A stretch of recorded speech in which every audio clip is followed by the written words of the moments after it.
Hey guys, welcome back to the channel super ideas में आप लोगों का एक बार फिर से स्वागत है। आज है 31 जुलाई। तो उत्तराखंड की बड़ी खबरें इस वीडियो में हम देखने वाले हैं। तो इससे पहले अगर अभी तक आप लोगों ने इस चैनल को सब्सक्राइब नहीं किया है तो चैनल को सब्सक्राइब करें और बेल आइकन को प्रेस कर लें ताकि जैसे ही वीडियो अपलोड होती है उसकी नोटिफिकेशन सबसे पहले आप लोगों को मिल पाए। तो चलिए शुरू करते हैं। सबसे पहले उत्तराखंड वेदर की बात करें तो 6 जिलों में भारी बारिश की चेतावनी है। चमधार में 62 घंटे बाद बद्रीनाथ हाईवे खुला है। 62 घंटे बाद श्रीनगर रुद्रप्रयाग के बीच यातायात शुरू हो गया है। हालांकि खराब मौसम और भूस्खलन के कारण राजमार्ग बंद होने का खतरा अब भी बना हुआ है। उत्तराखंड की नई बनने वाली कॉलोनियों में भवनों का नक्शा पास कराना सस्ता हो गया है। सरकार ने सब डिविजनल शुल्क को 5% से घटाकर 1% कर दिया है। वहीं भू उपयोग परिवर्तन में भी बड़ी राहत प्रदान कर दी है। सचिव शहरी विकास शैलेश बगोली की ओर से इस संबंध में शासन आदेश जारी कर दिया गया है। इस हिसाब से उत्तराखंड आवास एवं नगर विकास प्राधिकरण, मसूरी, देहरादून व हरिद्वार के विकास प्राधिकरण, सभी जिला स्तरीय विकास प्राधिकरण और नगर और ग्राम नियोजन विभाग ने अपनी तैयारी पुख्ता कर ली है। सरकार ने प्रधानमंत्री आवास योजना शहरी के अंतर्गत आवासीय परियोजनाओं के भू उपयोग परिवर्तन की जिम्मेदारी भी शासन से हटाकर संबंधित विकास प्राधिकरण को दे दी है। जॉनसन बावर के विभिन्न हिस्सों में भूस्खलन से जगह जगह लोक निर्माण विभाग और पीजीएमसीवाई के 18 मोटर मार्ग बंद है। किसान अपनी उपज लदे वाहन लेकर मार्ग में ही फंसे रहे। क्षेत्र की लाइफलाइन कालसी चक्राता मोटर मार्ग पर रात 2 बजे जजरेड समेत 2 स्थानों पर मलबे के कारण आवागमन बाधित हो गया। तत्काल जेसीबी लगानी पड़ी और मार्ग पर यातायात शुक्रवार की सुबह सुचारू हो सका।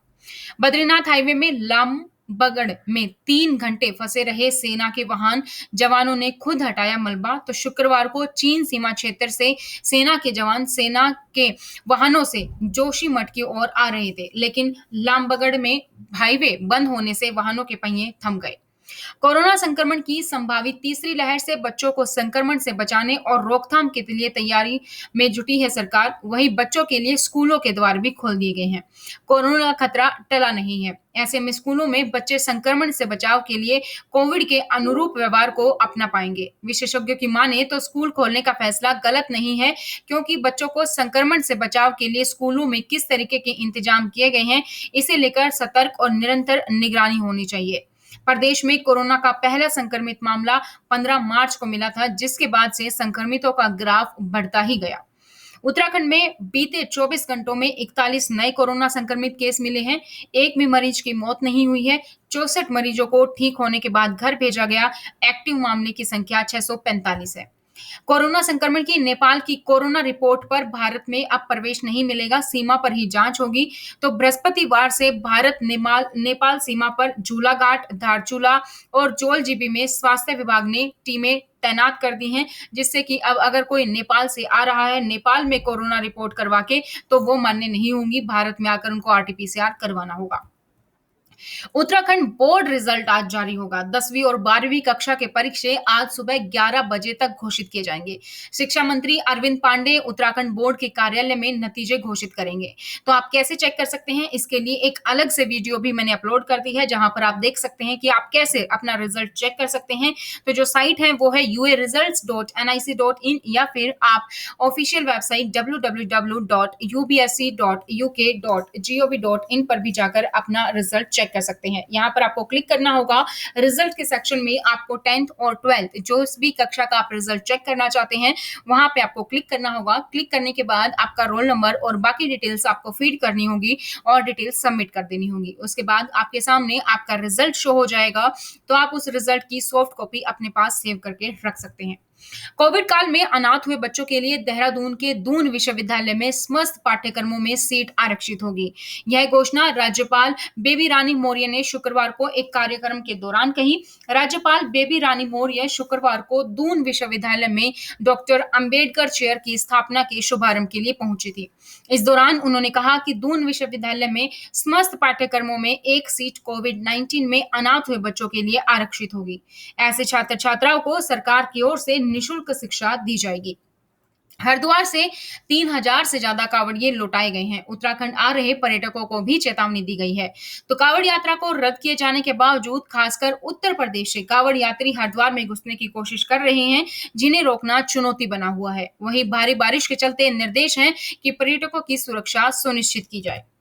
उत्तराखंड में कुमाऊं में भारी बारिश से नदियां उफनाई, सड़कें बंद हैं। पुल पार करते समय गधेरे में डूबने से युवक की मौत। चीन सीमा को जोड़ने वाली बिहारों की तवाघाट सोबला और सीपीडब्ल्यूडी की सोबला तिदांग सड़क 40 दिन से बंद पड़ी हुई है। अपराधियों की शरण सथली बनकर रह गया है उत्तराखंड। 101 राष्ट्रीय और अंतरराष्ट्रीय इनामी बदमाशों ने उत्तराखंड में पनाह ले रखी है। उत्तराखंड अपराधियों के लिए एक शरणास्थली बनता जा रहा है। यहाँ शरण लेने वाले बदमाश वारदात को अंजाम देकर फरार हो जाते हैं। ऐसे बदमाशों की धरपकड़ पुलिस के लिए भी चुनौती बन जाती है। उत्तराखंड पुलिस को ऐसे ही 150 फरार इनामी बदमाशों की तलाश है। इसमें 101 बदमाश देश के 10 राज्यों के अलावा पड़ोसी देश नेपाल के रहने वाले हैं। पुलिस 1 अगस्त से इन इनामी बदमाशों की धरपकड़ को विशेष अभियान चलाने जा रही है। जर्जर पंचायत भवन में जानवरों के साथ रहने को मजबूर है एक परिवार। कभी भी हो सकती है कोई भी अनहोनी। तो उत्तराखंड की पर्यटन नगरी लैंसडाउन में एक बदहाली की तस्वीर सामने आई, जहां एक परिवार बेहद खराब स्थिति में है। ये परिवार गांव के जर्जर पंचायत भवन में रह रहा है। यही नहीं, इसी भवन में जानवर भी रहते हैं। राज्यपाल बेबी रानी मौर्य ने कहा है कि पर्वतीय क्षेत्रों में महिलाओं को आसानी से ऋण देने और उन्हें वित्तीय साक्षर बनाने में बैंक महत्वपूर्ण भूमिका निभा सकते हैं। उन्होंने राजभवन में शीघ्र कौशल विकास और महिला सशक्तिकरण विषय पर जागरूकता सेमिनार आयोजित करने के निर्देश दिए हैं। राज्यपाल ने गुरुवार को राजभवन में स्किल इंडिया व महिला सशक्तिकरण में पंजाब नेशनल बैंक की भूमिका विषय पर कार्यक्रम में शिरकत की। उन्होंने बैंक अधिकारियों को पर्वतीय क्षेत्रों में ग्रामीण महिलाओं को होम स्टे बनाने में मदद का आवासीय ऋण सरलता से उपलब्ध कराने का सुझाव दिया। पर्यटकों की जानकारी के लिए राज्य भर के होम स्टे का ब्यौरा देने का कॉल सेंटर की स्थापना पर भी जोर दिया जाएगा। राज्य में निर्यात को बढ़ावा देने के लिए अभी तक निर्यात नीति को मंजूरी नहीं मिल पाई है। Federation of Indian Export Organisation FIEO के सहयोग से विभाग ने निर्यात नीति का ड्राफ्ट बनाकर मंजूरी के लिए शासन को भेज दिया गया था। 1 माह से अधिक समय हो गया है, लेकिन इस पर अभी तक कोई फैसला नहीं हुआ है। औद्योगिक संगठन भी सरकार से जल्द निर्यात नीति को लागू करने की मांग कर रहे हैं। केंद्र सरकार ने निर्यात बढ़ाने के लिए सभी राज्यों को निर्यात नीति बनाने को कहा था। इस पर उद्योग विभाग ने फीओ के साथ मिलकर निर्यात नीति का प्रारूप तैयार किया और इस नीति को बेहतर बनाने के लिए औद्योगिक संगठनों की ओर से भी सुझाव दिए गए थे। मुख्यमंत्री पुष्कर सिंह धामी ने कहा है कि कुछ लोगों का एजेंडा चुनाव है, लेकिन हमारा एजेंडा विकास है। वह प्रदेश पार्टी कार्यालय में मीडिया कर्मियों से बातचीत कर रहे थे। मीडिया कर्मियों ने आम आदमी पार्टी के लोगों के बीच मुफ्त 100 यूनिट बिजली का गारंटी कार्ड बांटने जाने के बारे में मुख्यमंत्री से पूछा। उन्होंने कहा वह किसी का नाम नहीं लेंगे, लेकिन कुछ लोगों का एजेंडा सिर्फ चुनाव है। कांग्रेस की सरकार बनने पर मुफ्त बिजली देने के पूर्व मुख्यमंत्री हरीश रावत के ऐलान से जुड़े सवाल पर धामी ने कहा, हमारी सरकार सस्ती और 24 घंटे बिजली दे रही है। उत्तराखंड के टिहरी जिले के थाना हिंडोला खाल के करास गांव पौड़ी खाल में युवक और युवती के शव पेड़ से लटके मिले। पुलिस इसे प्रथम दृष्टया प्रेम प्रसंग का मामला मानते हुए आत्महत्या बता रही है। दोनों शव सड़ गल चुके थे, जिससे लगता था कि दोनों की मौत काफी पहले हो चुकी है। जानकारी के अनुसार एक व्यक्ति ने पौड़ी खाल क्षेत्र में युवक व युवती के शव पेड़ पर फंदे के सहारे लटके की सूचना पुलिस को दी। सूचना पर थाना हिंडोला खाल की पुलिस मौके पर पहुंची और पुलिस को करास गांव के समीप जंगल में काफल के पेड़ पर 2 शव लटके मिले। उत्तराखंड में भाजपा के राष्ट्रीय महामंत्री संगठन बीएल संतोष ने ली चुनावी तैयारियों की था अगले 2 महीने के कार्यक्रम तय। बीएल संतोष प्रदेश भाजपा कार्यालय में सबसे पहले प्रदेश स्पेशल मीडिया टीम के साथ बैठे। उसके बाद प्रदेश में विभिन्न कार्यक्रमों के संचालन के लिए मंत्री व पदाधिकारियों के बनाए गए 5 समूह की बैठक ली। बद्रीनाथ हाईवे में लामबगड़ में 3 घंटे फंसे रहे सेना के वाहन। 6 जिलों में भारी बारिश की चेतावनी है। चमधार में 62 घंटे बाद खुला है बद्रीनाथ हाईवे और अभी भी देहरादून में भी सुबह से हल्की बारिश जारी रही। हालांकि बाद में मौसम साफ हुआ और कई अन्य इलाकों में भी बादल छाए हुए हैं और कई जिलों में बारिश का अलर्ट अभी भी जारी है। तो मौसम विभाग ने राज्य में 2 अगस्त तक बारिश का सिलसिला जारी रहने का अनुमान जताया है। शुक्रवार को उत्तरकाशी, देहरादून, टिहरी, पौड़ी, नैनीताल, बागेश्वर व पिथौरागढ़ जिले में भारी बारिश की संभावना है। इसे देखते हुए ऑरेंज अलर्ट जारी किया गया है। शनिवार और रविवार के लिए देहरादून, नैनीताल, बागेश्वर व पिथौरागढ़ में येलो अलर्ट जारी किया गया है। यहाँ भारी बारिश की संभावना है। मौसम विभाग के निदेशक विक्रम सिंह अनुसार बारिश की संभावना को देखते हुए राज्य में संवेदनशील स्थानों पर भूस्खलन, चट्टान गिरने, सड़क मार्ग में मलबा आने से अवरुद्ध होने, नालों व नदियों में अति प्रवाह के कारण सावधानी बरतने की सलाह दी गई है। उत्तराखंड कांग्रेस अध्यक्ष गणेश गोदियाल ने कहा कि 23 अगस्त से शुरू हो रहे विधानसभा सत्र में कांग्रेस भू कानून और देवस्थानम बोर्ड समेत विभिन्न मुद्दों को पुरजोर तरीके से उठाएगी। उन्होंने कहा है कि कांग्रेस की सरकार बनी तो पहली कैबिनेट बैठक में देवस्थानम बोर्ड एक्ट समेत उक्त दोनों कानून समाप्त करने पर फैसला लिया जाएगा। देहरादून महाअधिवेशन में नेता प्रतिपक्ष प्रीतम सिंह ने आप को निशाने पर लेते हुए कहा कि उत्तराखंड में आम आदमी पार्टी का कोई वजूद नहीं है। 2022 के विधानसभा चुनाव में कांग्रेस जरूर जीतेगी। उन्होंने कहा कि 2022 में जीतने के लिए संगठन में बदलाव की जरूरत है।